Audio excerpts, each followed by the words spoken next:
బహుశా గోపికి ఆ అవేర్నెస్ కూడా లేకపోవడం వల్ల చిచి ఇదంతా లేదేమి, నేను పాపం చేయడం ఏంటో, అసలు నేను పాపమే చేయలేదు, చేసినా ఈ జన్మలో అది క్యారీ ఫార్వర్డ్ అని నేను అసలు నమ్మను అనడం ద్వారా గోపి ఇన్కర్ అయ్యాడు అని చెప్పే పెద్దలు నేను విన్నాను.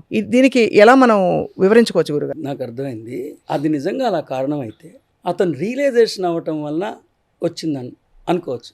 కానీ నువ్వులు పంచడం వల్ల రియలైజేషన్ ఎందుకు వస్తుంది? నువ్వులు పంచడం వల్ల రియలైజేషన్ రాకపోగా మళ్ళీ నెక్స్ట్ ప్రాయశ్చిత్తానికి ఆలోచిస్తాడు. మీరు అన్నట్టు ఖచ్చితంగా మీ ప్రశ్న చాలా బాగుంది, సగం సమాధానం కూడా ఉందంట. Realization is the way out అనేది మీరు చెప్తున్నారు. రియలైజేషన్ ఎక్కడుంది అంటావు? కమిట్మెంట్ ఉంది, నేను పాపాత్ముడిని.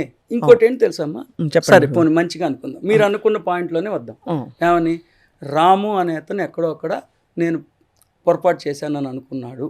అట్లీస్ట్ అంటే పాప భీతి అని పెద్దలు చెప్పారు కదా, అంటే ఇది ఒక డెకోరం, ఒక కోడ్ ఆఫ్ కాండక్ట్ పెట్టడానికి ప్రపంచంలో చెప్పారు. అలా అనుకోవటం వల్ల వచ్చే నష్టం ఏంటో చెప్పు. యద్భావం తద్భవతి, యా మతి సాగతి, యాజ్ ఇన్నర్ సో అవుటర్.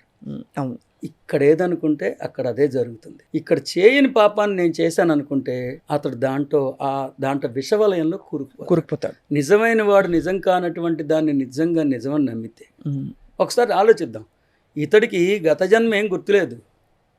ఒకసారి ఆ నేపథ్యాన్ని పూర్తిగా ఆలోచిద్దాం.